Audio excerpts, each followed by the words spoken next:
नमस्कार, जय श्री राम, जय हिंद। क्या हाल चाल है आप सब लोगों का। चैनल में आप लोगों का एक बारी फिर से स्वागत है।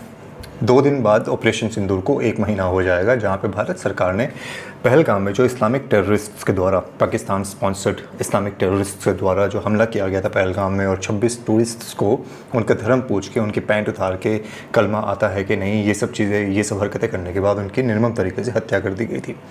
तो ऑपरेशन सिंदूर को एग्जीक्यूट किया गया, 9 आतंकी ठिकानों को टारगेट किया गया और 100 से ज़्यादा आतंकियों को मारा गया। और भारत सरकार के द्वारा पाकिस्तान को ये बोला गया था कि हमने अपना काम कर दिया है, we don't want to target your military और योर सिविलियन इंस्टॉलेशंस। अगर आपको आगे एस्केलेट करना है तो आप आगे एस्केलेट करिए, उसका उसी तरीके से जवाब दिया जाएगा। उसी तरीके से जवाब दिए गए क्योंकि पाकिस्तान ने एस्केलेट किया। बट उसके बाद की जो घटनाएं हुई वो काफ़ी ज़्यादा पेचीदा होने लगी, जहाँ पे जो नैरेटिव वॉर है, लेट्स बी वेरी ऑनेस्ट, यहाँ पे नैरेटिव वॉर के अंदर पाकिस्तान हमेशा से भारत से 2 कदम आगे रहा है for some reason. I do not know the exact reason why, but ऐसा रहा है। तो नैरेटिव ऑपरेशन सिंदूर के बाद जो चलते रहे, when it came to Masood Azhar, when it came to Pakistan ने क्या किया, पाकिस्तान ने क्या क्षति पहुंचाई हमें, वो पाकिस्तान आगे रहा। वेस्टर्न मीडिया ने भी उसकी खबरों को ज़्यादा इंपॉर्टेंट समझा, ज़्यादा ट्रस्टवर्दी समझा। उसका रीज़न ये भी हो सकता है कि western media as it is Bharat से थोड़ा नाराज़ रहता है, क्योंकि जिस तरीके की प्रोग्रेस भारत ने दिखाई है स्पेशली पिछले 10-12 वर्षों के अंदर, वो उनको डाइजेस्ट नहीं हो पा रही है। मीडिया मोस्टली जो है कंट्रोल किया जाता है यूरोप के द्वारा और अमेरिका के द्वारा, और अमेरिका को इस समय पता है कि भारत इस तरीके से आगे बढ़ रहा है जो कि चाइना को भी अगले 20-30-40 सालों में भारत पीछे छोड़ देगा। एंड यूएस नहीं चाहता कि इस रीजन में एक और सुपर पावर पैदा हो। And that is the reason why you see continuously ये जो डोनाल्ड ट्रंप के जो अजीब से स्टेटमेंट आते हैं, जो आजकल भारत विरोधी लग रहे हैं, वो आजकल सामने आ रहे हैं। उसका थोड़ा बांग्लादेश से भी कनेक्शन है, पर इस वीडियो में उस चीज़ को कवर नहीं करूँगा मैं। हैविंग सेड दैट, वो नैरेटिव जो मैं नैरेटिव की जिसकी बात कर रहा था, वो इसलिए भी सक्सेसफुल हो रहा है क्योंकि भारत के अंदर ही ऐसे देशद्रोही नेता भरे पड़े हैं जिनका डीएनए ही देशद्रोह से भरा पड़ा है, जैसे कि राहुल गांधी एंड ऑल, जो कि बार बार ये पूछने में लगे हुए हैं, हमारे कितने जेट्स गिरे बताओ, हमारे कितने प्लेन गिरे बताओ। क्या कर लोगे हमारे प्लेन कितने गिरे हैं उसको जानकर? जो पाकिस्तान की भाषा है उसको भारत में इस्तेमाल करके आप किस तरीके की चीज़ को साबित करना चाहते हो? इन सब चीज़ों के बीच में मैं आपके साथ एक इन्फॉर्मेशन शेयर करना चाहता हूं जो कि इस वीडियो के कंटेंट से रिलेटेड है, विच इज़ मसूद अजहर। मसूद अजहर के बारे में आज बात करने के लिए आया हूं, और नैरेटिव वॉर किस तरीके से पाकिस्तान जीतता है उसका जीता जाता एग्जाम्पल मसूद अजहर की पूरी ज़िंदगी है, जिसके बारे में विस्तृत तरीके से मैं आपको इस वीडियो में बताऊँगा। पर आपको एक जानकारी दे दूँ जो शायद आपको पता नहीं होगी। पहली तो ये कि मसूद अजहर टेररिस्ट नहीं है, आतंकवादी नहीं है। Mark my words, he is not an आतंकवादी। अब आप बोलोगे कि यार तुम ऐसा कैसे कह सकते हो, मसूद अजहर आतंकवादी नहीं है? तो उसका मैं आपको आगे एग्जांपल दूंगा। उसके लिए आपको पूरा वीडियो देखना पड़ेगा, समझना पड़ेगा कि आखिरकार मसूद अजहर है कौन। दूसरा ये कि ये जो टेररिस्ट ठिकाने जिनके ऊपर भारत ने अटैक किया था 9 लोकेशंस के ऊपर, वो बेसिकली मसूद अजहर को मारने के लिए भी था, क्योंकि भारत के पास इस चीज़ की पुख्ता जानकारी थी कि वन ऑफ द मदरसाज जहाँ पे ये रेगुलर आया करता था, कि अगर रात के 10 वहाँ बज जाते थे, कि अगर ये उस मदरसे पे आया है और रात के 10 बज गए हैं, तो वो जनरली वहीं पर रात को रुका करता था। ऑलमोस्ट 15 दिन तक उसको ट्रैक करके इस लोकेशन को एस्टैब्लिश किया गया, और भारत ने फिर टारगेट बनाया एक दिन रात को कि okay, tonight is the night when we are going to hit these particular locations. किस्मत की बात है कि उस दिन 2-2.5 घंटे पहले वो वहाँ से निकल गया था, वरना बाद में जो ये स्टेटमेंट आया था कि काश मैं अपने परिवार वालों के साथ मर गया होता, ये एक्चुअली में मसूद अजहर को बोलने का मौका ही नहीं मिलता, क्योंकि उस अटैक में ही वो सपोज टू डाई। हालांकि अभी भी भारत उसको ट्रैक कर रहा है, और ऐसी खबरें आ रही हैं जो कि आपने कई न्यूज़ मीडिया आउटलेट्स में सुनी भी होगी, कि जो भी एक्ट ऑफ टेररिज्म पाकिस्तान के द्वारा किया जाएगा, भारत उसको एक्ट ऑफ वॉर ट्रीट करेगा, और Masood Azhar will be the primary target. और इसी वजह से उसके ऊपर लगातार नज़र बनाए रखे हुए भारत सरकार। और आपको कभी भी ये खबर सुनने में आ सकती है कि मसूद अजहर को अज्ञात गनमैन के द्वारा टपका दिया गया, जो कि आजकल काफ़ी रेगुलर न्यूज़ हो गई है पाकिस्तान के अंदर। Having said that, before you start criticising me and before you start abusing me कि यार तुम मसूद अजहर को टेररिस्ट कैसे नहीं बोल सकते हो, कैसे कह सकते हो कि वो टेररिस्ट नहीं है, तो जैसे कि मैंने बोला, वीडियो को आगे तक देखिएगा, आपको समझ में आएगा। थोड़ा हास्यास्पद है, बट एक टेक्निकलिटी है जो कि मेरे ख्याल में इस चीज़ को तो साबित करती है कि मसूद अजहर टेररिस्ट बनने लायक ही नहीं था, या लायक ही नहीं है। And that is the reason Y उस बेचारे को, मौलाना साहब को टेररिस्ट बोलना थोड़ी गलत बात है। हैविंग सेड दैट, नैरेटिव्स के ऊपर अगर हम बात करें, जो इस वीडियो में बात करने वाला हूँ मैं, एक नैरेटिव पाकिस्तान के द्वारा कई वर्षों से चलाया जा रहा है, वो ये है कि मसूद अजहर मर गया है।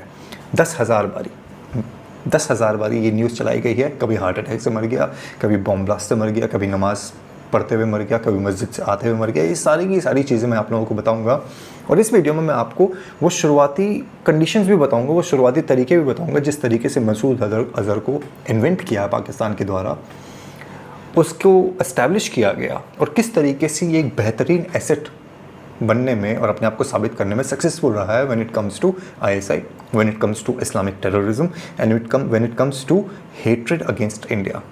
तो इस वीडियो के अंदर the large part of content is the narrative war that Pakistan wins and how Masood Azhar is soon going to be late Masood Azhar. इसके पहले कि मैं वीडियो में आगे बढ़ूँ, छोटा सा रिक्वेस्ट है, अगर पहली बार चैनल पर जुड़े हैं, चैनल को सब्सक्राइब करें, वीडियो को लाइक करें, शेयर करें और अपना कमेंट दे के, बहुमूल्य कमेंट दे के वीडियो में एंगेजमेंट बढ़ाने में हमारी सहायता करें।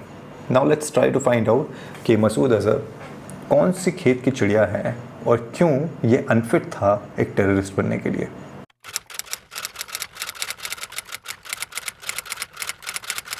आप सभी मसूद अज़हर को जानते हैं as a founder of Jaish-e-Mohammed. अब जैश-ए-मोहम्मद किस तरीके से बना उसके बारे में आगे बात करूंगा मैं, पर आपको ये बता दूं कि 1994 में मसूद अज़हर पहली बारी हिंदुस्तान आया था। 1994 में जैश-ए-मोहम्मद एग्जिस्ट नहीं करता था, लेकिन कितना बड़ा आतंकवादी है या कितना बड़ा शार्प माइंडेड इंसान है या कितना बड़ा खुफिया इंसान है, ये आपको इसी बात से पता चलता है कि अपने पोर्तुगल पासपोर्ट के ऊपर जो बांग्लादेश से इसने दिल्ली के अंदर एंट्री करी थी, वो इतनी ज़्यादा खोखली थी और इतनी ज़्यादा बेतुकी थी कि ये पहले ही अटेम्प्ट में this guy who claims to be one of the biggest terrorists, self claimed terrorist of the world, ये जब पहली बार भारत आया था तो सदर्न कश्मीर के अंदर पहली बार ही पकड़ लिया गया था। यानी कि ऐसा कहते हैं ना कि बाज़ार में तो निकले थे बल्लेबाजी करने के लिए, बट पहली बॉल पे क्लीन बोल्ड होके हीरा मंडी में वापस चले गए। आपको ये भी बता दो कि फिर से रिपीट कर रहा हूँ कि 1994 में जब ये अरेस्ट हुआ था तो जैश-ए-मोहम्मद एग्जिस्ट नहीं करता था। उस समय की जो मेजर टेररिस्ट ऑर्गेनाइजेशंस थी वो थी Harkat-ul-Mujahideen and all those kind of things.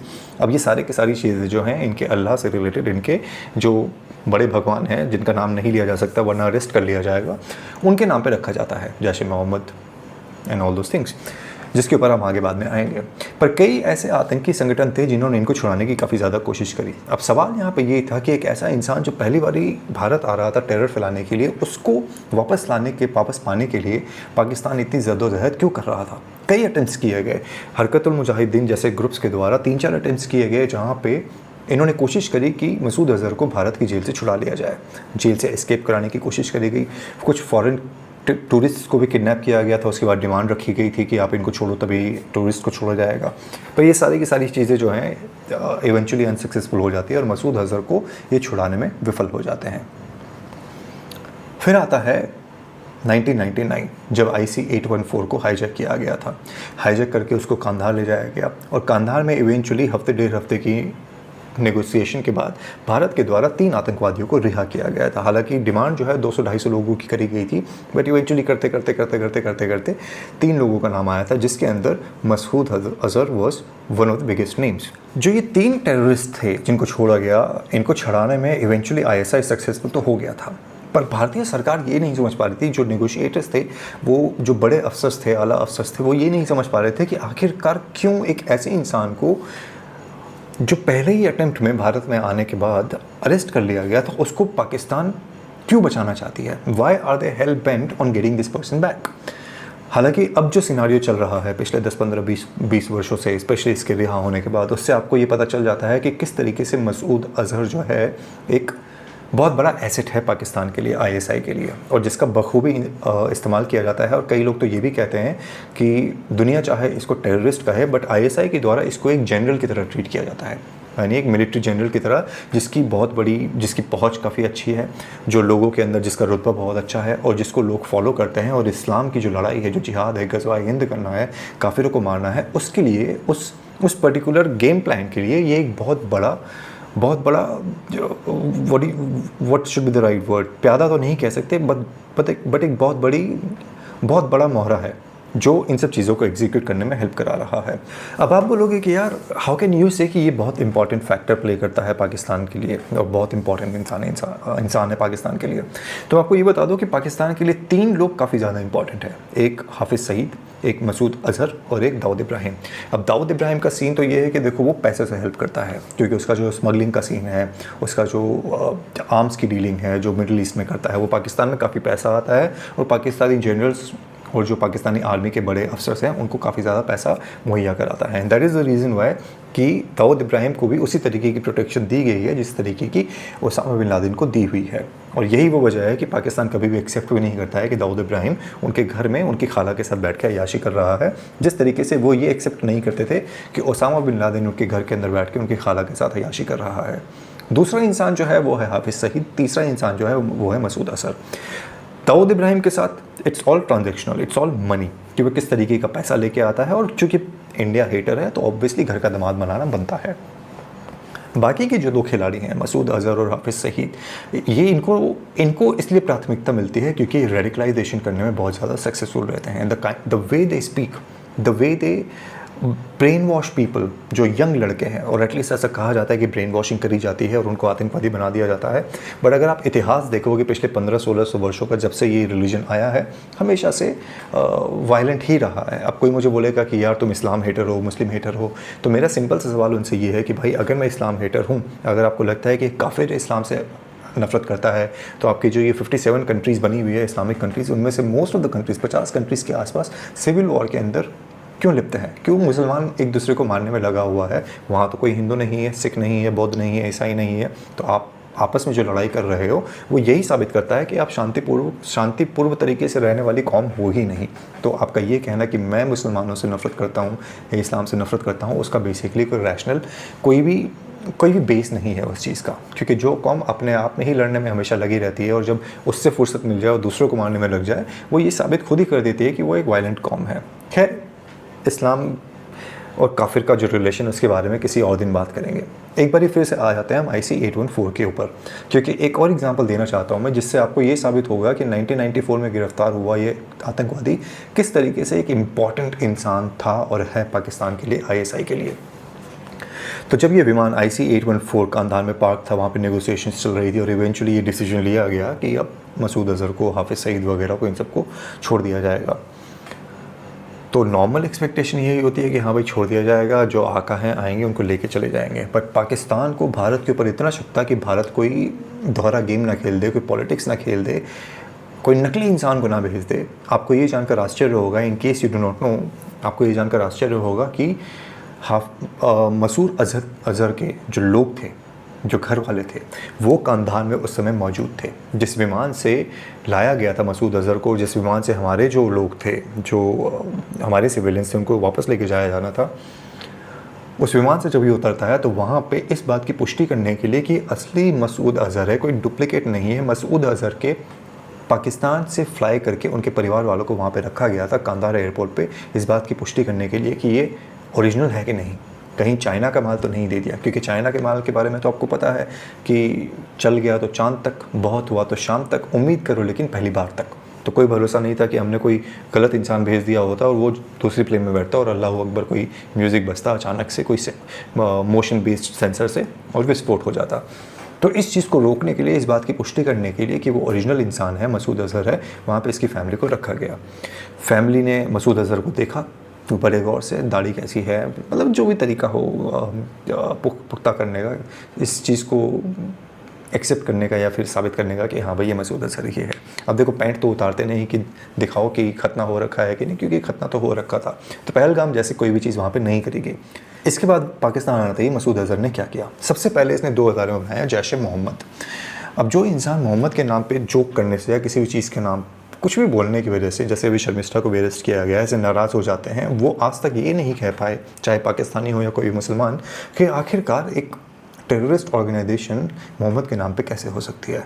But again वो उनकी मर्ज़ी है भाई, सेल्फ कन्वीनियंस होती है कि आप किसी चीज़ को एक्सेप्ट करो, किसी चीज़ को ना करो। जैश ए मोहम्मद का संगठन किया जाता है 2000 के अंदर, और 2001 में सबसे पहला अटैक किया जाता है जैश ए मोहम्मद के द्वारा भारत के पार्लियामेंट के ऊपर, जहाँ पे पहली बारी कोई आतंकी संगठन जो है भारतीय पार्लियामेंट के अंदर घुस के आतंकी हमला करता है। अब जिन लोगों को इस बात की जानकारी नहीं है, जो लोग थोड़े सेक्युलर टाइप के हैं, उनको ये भी बता दो कि राजदीप सरदेसाई उस समय वहाँ पे मौजूद थे और उनका दिमाग लेकिन इतना सक्रिय था गोलियां चलने के बीच में भी कि उन्होंने जो दरबान थे वहाँ की गेट के, चूँकि ऑब्वियसली सिविलियन थे, राजदीप सरदेसाई कैमरा वैमरा लेके पहुँचे हुए थे, वो भाग के अंदर पहुँच जाते हैं और गार्ड को कहते हैं जल्दी बंद कर दो, जल्दी बंद कर दो, ताकि दूसरे कैमरे वाले, दूसरे न्यूज़ चैनल्स वाले अंदर ना आ पाएँ। He was that active even that time of duress, मतलब गोलियां चल रही हैं, लोग मर रहे हैं और राजदीप देसाई इतना ज़्यादा एक्टिव था।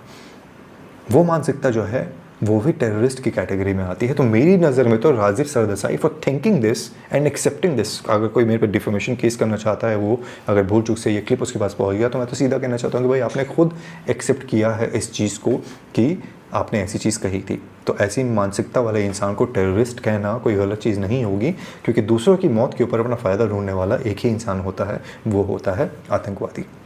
एनीवेज, राजदीप सरदेसाई के ऊपर रोस्टिंग किसी दिन और ज़्यादा करेंगे।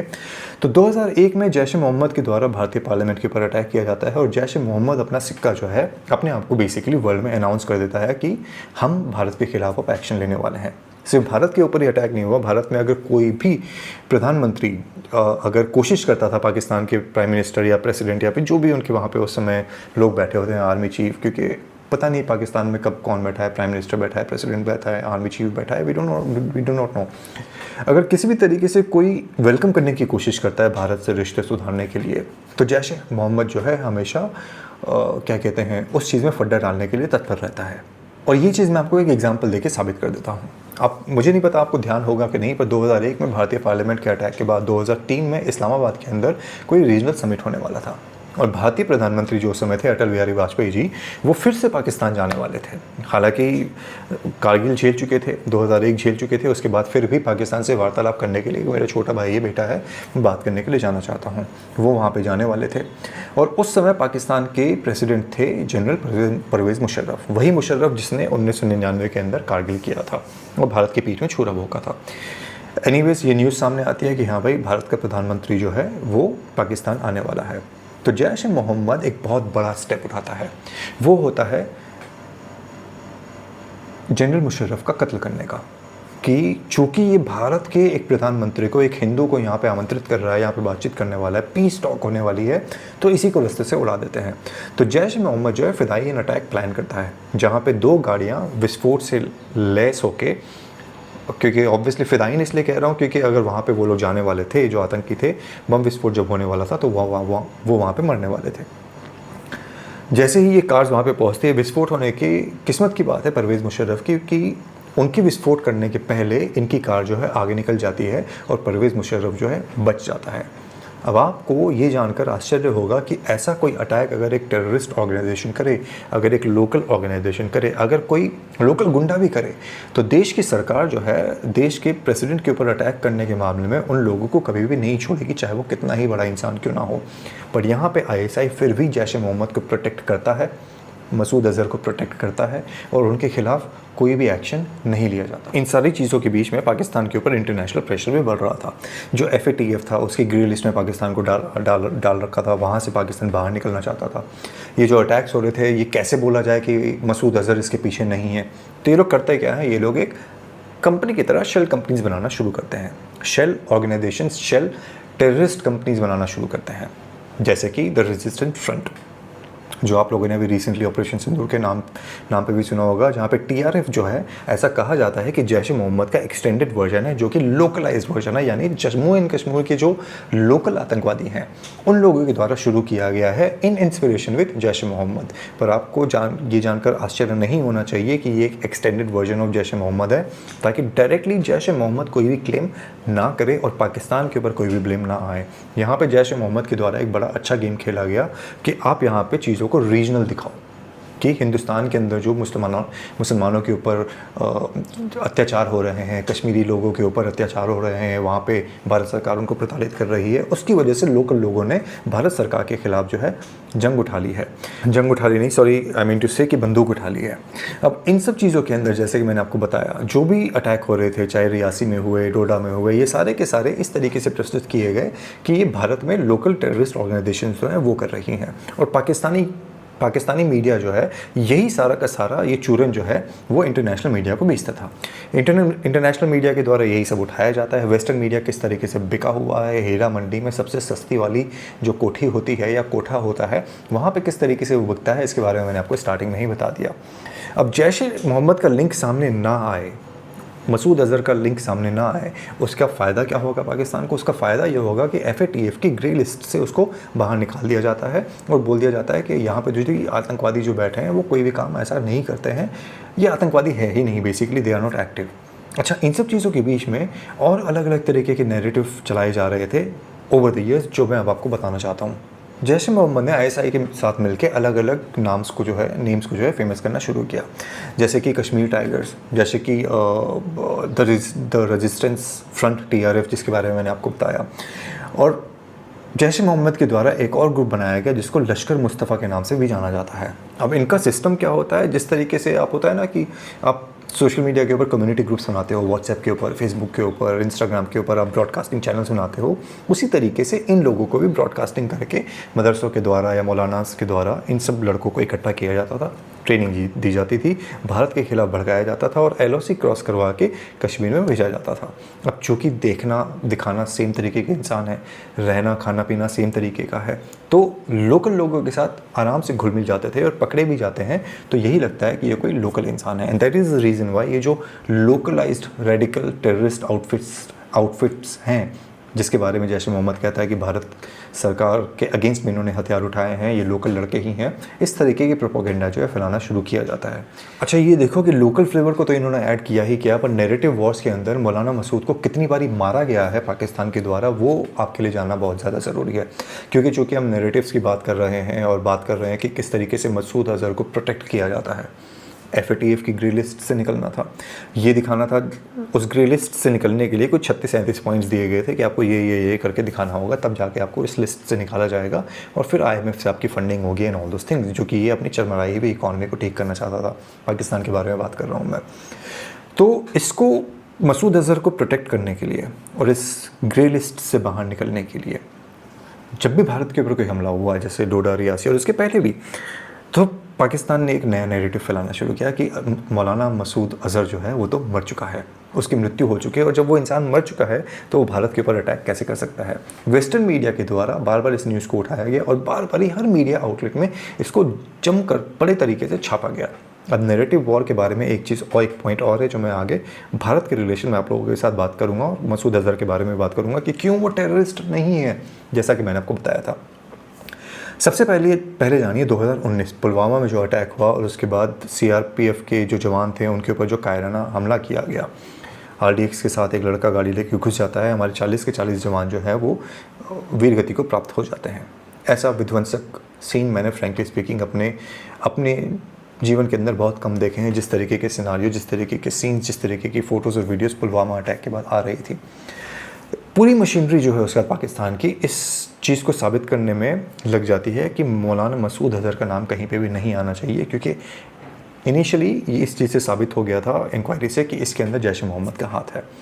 पर अगर जैश ए मोहम्मद का नाम सामने आ जाएगा तो पाकिस्तान किस तरीके से वापस से ग्रे लिस्ट में जा सकता है या फिर उसकी फंडिंग रुक सकती है और मसूद अज़हर के ऊपर किस तरीके से प्रेशर बढ़ सकता है, इंटरनेशनल प्रेशर पाकिस्तान भी बढ़ सकता है, उसको काउंटर करने के लिए पाकिस्तान फिर से नैरेटिव वॉर शुरू करता है। तो जैसे ही ये खबर सामने आती है कि पाकिस्तान का नाम सामने आ गया है, मसूद अज़हर का नाम सामने आ रहा है, तो पाकिस्तान से फिर से एक न्यूज़ आती है कि भाई वो तो मर चुका है, वो इसमें शामिल कैसे हो सकता है। अच्छा, बेवकूफ़ाना वाली चीज़ें देखो, इंटरनेशनल मीडिया के भी जो लल्लन टाप जैसे लोग जो हैं, लल्लन टाप आज तक वाला मत समझ लेना आप, बट लल्लन जैसे लोग जो हैं, लल्लू जैसे लोग जो हैं, कैसे इस थ्योरी को बार बार ही एक्सेप्ट भी कर लेते हैं कि जैसे ही पुलवामा अटैक हुआ, पाकिस्तान का नाम सामने आया, सीधे ये कहा गया कि मसूद अज़हर तो मर चुका है, कोई लेना देना नहीं है, उस खबर को छापा जाता है।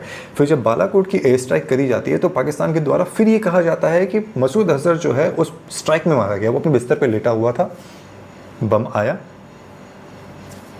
फटा और मसूद अज़हर अल्लाह को प्यारा हो गया। हालांकि भारत की तरफ से कभी ऐसा क्लेम नहीं किया गया, और पाकिस्तान की तरफ से ये नैरेटिव चलाने की कोशिश करेगी। नैरेटिव इसलिए कह रहा हूँ क्योंकि ये फेक था। ये सारी की सारी चीज़ें जो ये वेस्टर्न मीडिया में पूरी तरीके से चलती है, जिससे पाकिस्तान के ऊपर का जो इंटरनेशनल प्रेशर जितना आना चाहिए था उतना नहीं आता है। अच्छा, एक दो और मज़ेदार किस्से सुनाता हूँ आपको मैं। 2019 के अंदर मौलाना मसूद अज़हर को फिर से देखा जाता है एक्टिव देखा जाता है रावलपिंडी के अंदर। किसके साथ? आईएसआई के एजेंट्स के द्वारा के साथ, और पाकिस्तान आर्मी के जो यूनिफॉर्म लोग थे उसकी प्रोटेक्शन के लिए वो। अब पाकिस्तान पूरी तरीके से कवर अप करने की कोशिश कर रहा था कि मसूद अज़हर तो मर चुका है, वो तो बीमार है, दिस है दैट है, ऐसी खबरें चलाने की कोशिश कर रहा था वो। पर यहाँ पे मसूद अज़हर को बिल्कुल चौड़ में देख लिया जाता है कि वो घूम रहा है। तो इस चीज़ को छुपाया कैसे जाए, इस चीज़ को ट्विस्ट कैसे दिया जाए। तो एक खबर सामने आती है पाकिस्तान के द्वारा फिर से कि मस्जिद से मौलाना जी वापस आ रहे थे, मस्जिद के पास एक बॉम्ब ब्लास्ट होता है और उस बॉम्ब ब्लास्ट में मौलाना मसूद अज़हर की जो है मौत हो गई है। फिर से इसकी मौत का एक नैरेटिव सामने लाया जाता है। अब ये ऐसा मियाँ है जो कि मरने का नाम ही नहीं लेता। हालांकि मरने के बाद 72 होरें मिलने वाली होती हैं जो कि ना सुसु करती हैं ना पॉटी करती हैं, वो जिनके बड़े बड़े ब्रेस्ट होते हैं, बिग एसेस होती हैं जहाँ पे सेक्सुअल प्लेजर काफ़ी ज़्यादा मिल सकता है इनको। पर ये इंसान वहाँ जाने को तैयार नहीं, होरों से मिलने के लिए तैयार नहीं। ये खबर सामने आती है। इसके कुछ ही दिनों बाद मौलाना साहब जो है एक शादी के अंदर नज़र आ जाते हैं। वहाँ पे आराम से घूम रहे थे, लोगों से बातचीत कर रहे थे, स्पीच दे रहे थे, उसका फुटेज सामने आ जाता है।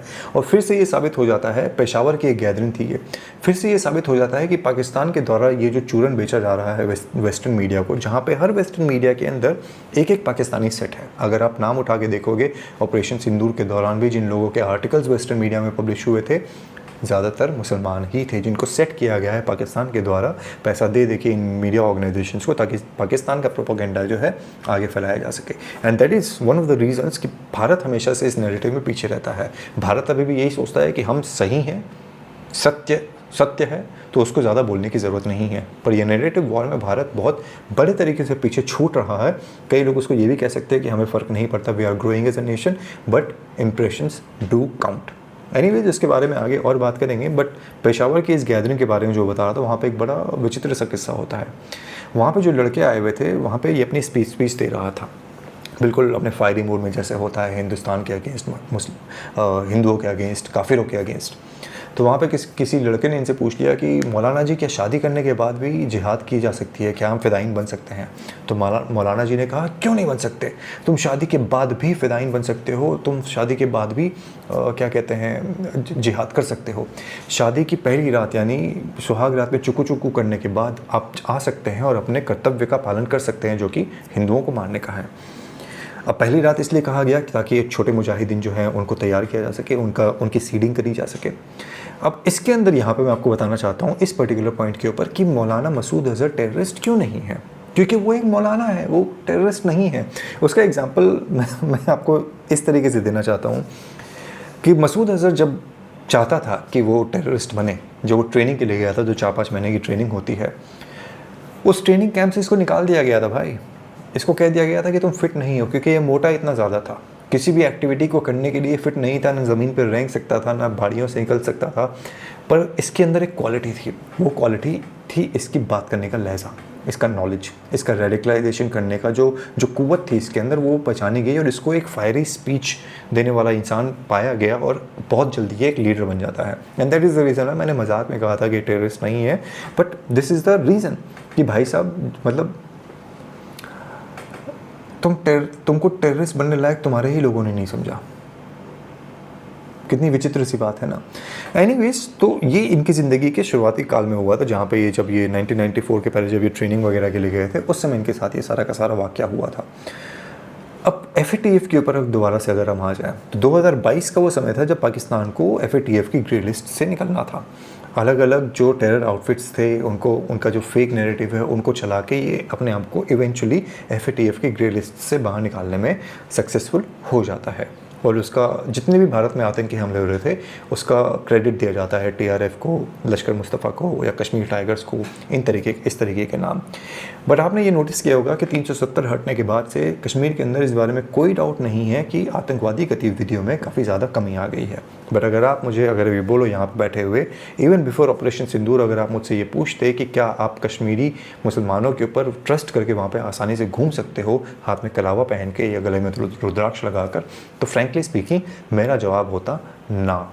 उसका प्राइमरी रीज़न मैं आपको सीधी सी भाषा में समझा देता हूँ कि एक लड़की शर्मिष्ठा जो कि कश्मीर में नहीं बैठी है, फैक्ट्स को बोलती है, माफ़ी भी मांग लेती है, तब भी उसको एक फासिस्ट गवर्नमेंट जो कि ममता खातून की है उसके द्वारा अरेस्ट कर लिया जाता है एक 19 साल की लड़की को। And frankly speaking right wing का आपका कोई भी इंसान सिर्फ इंस्टाग्राम की पोस्ट करने के अलावा कि आई स्टैंड विद शर्मिष्ठा, कोई भी इसके साथ नहीं खड़ा है।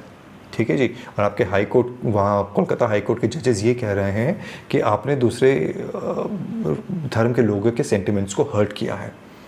वो लड़की माफ़ी मांग चुकी है, ठीक है, लेकिन वो लोग जो भारतीय, जो हिंदू भगवानों को रोज़ रोज़ गाली देते हैं, उनके खिलाफ कितनी भी कंप्लेन कर ली जाए, उनके खिलाफ हमारे मिलॉर्ड कुछ भी नहीं बोलते। That is the reason Y मैं तो आपको कई बार ही कहता हूँ कि जो कोर्ट्स हैं उनको तो मैं कोठा मानता हूँ, उनको तो मैं मानता भी नहीं हूँ कि वो जस्ट जुडिशियल सिस्टम का पार्ट है। वो एक कोठा है जहाँ पे नीलामी होती है और चीज़ों को अपने अलग अलग तरीके से सेट किया जाता है। अब इंटरनेशनल मॉनेटरी फंड के साथ जो एक 2022 में मेरे ख्याल में $7 बिलियन की कोई सेटिंग हुई थी, जहाँ पे कुछ कंडीशंस दी गई थी कि आप इन कंडीशंस को फॉलो करोगे तो आपको हम इतना पैसा देंगे। पाकिस्तान की अपनी स्ट्रगल चल रही थी कि नैरेटिव्स सक्सेसफुल तो हो रहे हैं पर इनको प्रोमिनेंट और कैसे किया जाए। तो पाकिस्तान नैरेटिव वॉर में और आगे बढ़ने के लिए एक और खबर चलाता है कि मौलाना मसूद अज़हर जो है वो पाकिस्तान में है ही नहीं, वो तो अफ़गानिस्तान में है। तो IMF को ये कहा जाता है वेस्टर्न मीडिया के हवाले से कि मसूद अज़हर अफ़गानिस्तान जा चुका है, हमारा उससे कोई भी लेना देना नहीं है। अब इसी पॉइंट को ध्यान में रखते हुए आप 2022 की कहानी को एक बार आपको फिर से, अगर आप सर्च करेंगे इंटरनेट के ऊपर तो आपको ये न्यूज़ मिल भी जाएगी कि किस तरीके से ये न्यूज़ फैलाई गई थी पाकिस्तान के द्वारा कि we have nothing to do with him, he has shifted his base to Afghanistan. अच्छा, अफ़गानिस्तान में शिफ्ट होने के बाद और नैरेटिव चलाए जाते हैं कि बॉम्ब ब्लास्ट में मारा गया, हार्ट अटैक में मारा गया, किसी ने उसको गोली मार दी है। इस तरीके की खबरें बार बार ही आती हैं। कोई पुख्ता खबर नहीं थी कि किस तरीके से मौलाना मसूद अज़हर की मौत हो गई है, बट वेस्टर्न मीडिया आराम से उस लॉलीपॉप को चूस रहा था और चूसने के बाद स्थान विशेष से जो है अपनी मिश्रित क्या कहते हैं मीठी वाणी के अंदर इस चीज़ को लिख भी रहा था कि मौलाना मसूद अज़हर जो है मर गया है, पाकिस्तान खुद एक टेररिज्म का विक्टिम है। अच्छा, ये जो शादी वाला किस्सा मैंने आपको बताया था कि जहाँ पे ये फायरी स्पीच वगैरह दे रहा था कि फ़िदाइन बन सकते हो शादी के बाद भी, फर्स्ट नाइट के एन्जॉयमेंट के बाद भी एंड ऑल दोस थिंग्स, ये उसी दौरान की बात है जब ये कहा गया था कि वो अफ़गानिस्तान में है, मर चुका है अलग अलग तरीके से। पर यहाँ की जो क्लिप्स हैं वो सामने आ जाती हैं और इससे पाकिस्तान एक बारी फिर से एक्सपोज हो जाता है। इंटरेस्टिंग चीज़ लेकिन ये है कि फिर से एक बार एक्सपोज होने के बाद भी पाकिस्तान के ऊपर कोई भी उंगली रेज नहीं करता है कि भैया कितना झूठ बोलोगे।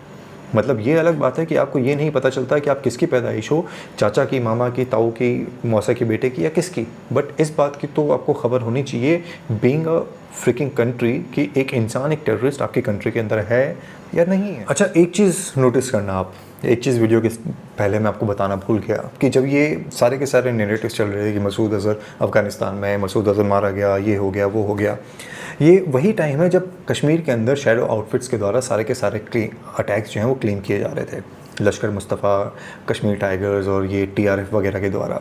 तो हर बारी हर तरीके से मौलाना मसूद अज़हर को बचाने की कोशिश करी जा रही थी। लश्कर तैयबा एक्टिव तो था बट वो किसी भी चीज़ का क्लेम नहीं कर रहा था। ये सारी की सारी चीज़ें जो हैं शहरों ऑर्गेनाइजेशंस के मत्थे मरी जा रही थी। और एक सबसे फ़नी चीज़ आपको ये बता दो कि वो जो मैंने आपको इंसिडेंट बताया था कि मस्जिद से आते हुए वो इंसान मर गया है एंड ऑल दोस थिंग्स, ये 2022 में बताया जो गया था कि मस्जिद से आते हुए बॉम्ब ब्लास्ट में मारा गया है। उसके ऊपर एक लेख छपता है भारत के अंदर और एक मीडिया ऑर्गेनाइजेशन लेकिन सोचती है कि यार इसमें ना कुछ गड़बड़ है, इसके थोड़े रिसर्च करने की ज़रूरत है। उन फोटोज़ की उनके ऊपर रिसर्च करवाया जाता है। तो खुलकर ये खबर सामने आती है कि ये जो फ़ोटोज़ जो दिखाई गई हैं बॉम्ब ब्लास्ट की, ये 2019 की हैं। 2019 में पाकिस्तान में एक बॉम्ब ब्लास्ट हुआ था, आम बात है। उन्हीं फ़ोटोज़ को दोबारा से 2022 में इस्तेमाल किया गया और ये कहा गया कि मसूद अज़हर इसके अंदर मारा गया है। अब इतने बेवकूफ़ हैं ये लोग कि नया मटेरियल भी नहीं लेके आते। इतने भी पैसा नहीं है कि भाई VFX से कुछ बना लो सीन, जैसे मूवीज़ के अंदर बनाए जाते हैं ब्लास्ट के सीन, वैसे बना के कुछ दिखा देते। बट एक एंगल या दो एंगल चेंज करने के बाद हर बारी 2-3 साल में एक सेम फ़ोटो को इस्तेमाल कर लेते हैं कि पैसा बच जाए, क्योंकि एज इट इज़ गरीब कंट्री है। तो उस फ़ोटो का दोबारा से इस्तेमाल किया गया 2022 के अंदर और यहाँ पे फिर से पर्दाफाश होता है कि ये जो नैरेटिव चलाया जा रहा है कि मसूद अज़हर मारा गया है, ये एक्चुअली में फेक नैरेटिव है। But once again international media, the countries, Islamic countries and big western countries, they keep quiet. उनको घंटा फ़र्क नहीं पड़ता। पाकिस्तान के अंदर ऐसे कौन से गुण है मेरे आज तक समझ में नहीं आया कि इतने सारे झूठ बोलने के बावजूद अलग अलग कंट्रीज़ में जितने most of the terrorist attacks में कहीं ना कहीं पाकिस्तान का नाम आता है। अफ़गानिस्तान को पूरी तरीके से बर्बाद कर दिया इन्होंने, बांग्लादेश के अंदर इतना नरसंहार किया, पर रिलीजन का लव इतना ज़्यादा है कि फिर भी एक दूसरे के साथ जम जाते हैं ये लोग। चाहे बांग्लादेश में औरतों का बलात्कार किया गया हो, जो कि बड़ी नॉर्मल सी बात थी, उनके पेट से चीर के बच्चों को निकाल के कुओं में फेंक दिया गया हो, जिस तरीके से मोपला में मुसलमानों ने किया था, but no one cares a fuck. अच्छा, दिसंबर 2024 में एक और ख़बर सामने आई थी, वही अगेन पाकिस्तानी प्रोपेगेंडा। कराची के अंदर एक मिलिट्री हॉस्पिटल है इनका, कंबाइंड मिलिट्री हॉस्पिटल, जो कि कराची के अंदर है। वहाँ पे ऐसा बताया गया कि इसको हार्ट अटैक आया है और इसका इलाज चल रहा है। कहा यह गया कि अफ़गानिस्तान में हार्ट अटैक आया था और वहाँ से इसको एयरलिफ्ट करके या किसी भी तरीके से जो है यहाँ पे लाया गया था, उसका इलाज चल रहा है। और इस्लामाबाद से बड़े बड़े कार्डियोलॉजिस्ट जो हैं कराची जा रहे हैं इसका इलाज करने के लिए। अब अफ़गानिस्तान के साथ एज इट इज़ पाकिस्तान के रिलेशनशिप इतने अच्छे नहीं हैं, तो अफ़गानिस्तान इस बात की कितनी इजाज़त देता या कितना कंफर्टेबल होता कि मौलाना मसूद अज़हर वहाँ पर है, frankly speaking I do not no. पर वेस्टर्न मीडिया में एक और ख़बर सामने आती है, वही पाकिस्तान के हैंडल्स के द्वारा, कि मसूद अज़हर की हालत काफ़ी ज़्यादा नाजुक है, वो मरने वाला है, और ये तक बताया गया कि उसकी मौत हो गई है। अब समझ में ये नहीं आता कि जो इंसान अफ़गानिस्तान में था वो पाकिस्तान में कैसे देखा जा रहा था, और जो इंसान अफ़गानिस्तान से यहाँ पे आया है, तो जिसके बारे में आप कह रहे हो कि वो मर चुका है, वो कैसे हो रहा था। तो मर चुका है आप कह रहे हो, सेरेमनीज़ में दिख रहा है, अफ़गानिस्तान से पाकिस्तान आ रहा है इलाज के लिए, कौन सा वर्जन सच है भाई। ये तो वही वाली बात होगी कि रेशमा बीवी से किसी ने पूछा कि सच बता दो कि इस बच्चे का बाप कौन है, तो उसने बोला कि अब्दुल भी हो सकता है, राशिद भी हो सकता है, मामू जान भी हो सकते हैं, चचा जान भी हो सकते हैं, बट अल्लाह की कसम हो कोई भी सकता है, बट आप ही इसके बाप हो, ये अपने पति को कहती है। उसी तरीके का माहौल पाकिस्तान के अंदर चल रहा था कि आखिरकार कौन सा वर्जन सच माना जाए। We had no idea. The world had no idea, but the world was still believing Pakistan and the narrative that it was busy spreading. So this is all that I had to say कि मौलाना मसूद अज़हर के बारे में किस तरीके से narrative चलाए जा रहे हैं। वीडियो के स्टार्टिंग में मैंने आपको बताया कि ऑपरेशन सिंदूर में किस तरीके से ये मरते मरते बचा। अब नैरेटिव वॉर में पाकिस्तान इसलिए आगे रहता है क्योंकि हम हमेशा रिएक्शनरी होते हैं। हमारा हमेशा से व्यवहार वही रहा है कि अगर हम सच्चे हैं तो world will know automatically, world will not know automatically. Bharat को अब ज़रूरत है साई ऑप्स में खेलने की। Sai ops in the sense कि आप लोगों को प्लांट करो मीडिया ऑर्गेनाइजेशंस के अंदर, क्योंकि हिंदुस्तान के अंदर भी चाइना के द्वारा काफ़ी लोग प्लांट किए गए हैं। ये जो ऑल्ट न्यूज़ जैसे चैनल्स हैं, ये इंडियन एक्सप्रेस जैसे जो न्यूज़पेपर्स, द हिंदू जैसे न्यूज़पेपर्स हैं, ये सारे के सारे बाहर के प्रोपोगेंडा को भारत के अंदर चलाते हैं और एक नेशनलिस्ट गवर्नमेंट के अगेंस्ट में है। मैं ये नहीं कह रहा कि बीजेपी दूध की धुली हुई है जो भी है, but frankly speaking right now if the country is in safe hands तो वो बीजेपी के ही हाथों में है। अगर कांग्रेस के हाथों में होती तो 26/11 के बाद भी आपके घर वाले रो रहे होते, बट कोई ये नहीं, किसी ने ये नहीं कहा होता कि ऑपरेशन सिंदूर करते हैं और इस चीज़ का बदला लेते हैं। पर नैरेटिव वॉर में भारत को जीतने के लिए भारत को पैसा लगाने की ज़रूरत है, भारत को लोगों को प्लांट करने की ज़रूरत है बड़े बड़े मीडिया ऑर्गेनाइजेशन के अंदर, ताकि भारत भी अगर प्रोपेगेंडा फैलाना चाहे तो उसको फैला सके। पर जब तक भारत देश के अंदर ये राहुल गांधी जैसे लोग ये पूछते रहेंगे कि हमारे जेट कितने गिरे ये बताओ, चाइना की प्रोपेगेंडा को चलाते रहेंगे, पाकिस्तान के प्रोपेगेंडा को चलाते रहेंगे, तब तक इस देश का कल्याण नहीं हो सकता। At least that's what I think. So this is all that I had to share with you today. और मुझे लगता है कि जल्द ही मौलाना मसूद अज़हर का कल्याण की खबर जो है आपके सामने आएगी, आज नहीं तो अगले 1 साल के अंदर। That is what I believe कि अगले 1 साल के अंदर मौलाना मसूद अज़हर की एक फाइनल खबर आ जाएगी कि उसको टपका दिया गया है, या तो ऐसे ही किसी ऑपरेशन सिंदूर के द्वारा या फिर किसी अननोन गनमैन के द्वारा। अब वो अननोन गनमैन कौन हायर करेगा, इसका कयास आप लगाते रहिए। आप क्या सोचते हैं ऑपरेशन सिंदूर के बारे में, राहुल गांधी वगैरह जैसे लोगों के बारे में, एक बार कमेंट करके ज़रूर बताना। और फिर से रिक्वेस्ट कर रहा हूँ, यहाँ तक आए हैं तो चैनल को सब्सक्राइब करें, बेल आइकन पर क्लिक करके नोटिफिकेशंस को ऑन करें, ताकि नया वीडियो आए तो आपको पता चल सके। इस तरीके के वीडियोस हम बनाते रहें, उसके लिए फाइनेंशियली सपोर्ट कर सकते हो। डिस्क्रिप्शन बॉक्स के अंदर मेंबरशिप का लिंक दिया हुआ है, वेरी नॉमिनल अमाउंट, पॉकेट को उतना भारी नहीं पड़ेगा, तो आप मेंबर बन के सपोर्ट करें। पर वीडियो को ज़्यादा से ज़्यादा शेयर करें। आप लोगों से अगली वीडियो में जल्दी मुलाकात होगी। आज समय देने के लिए धन्यवाद। हर हर महादेव, ध्यान रखना।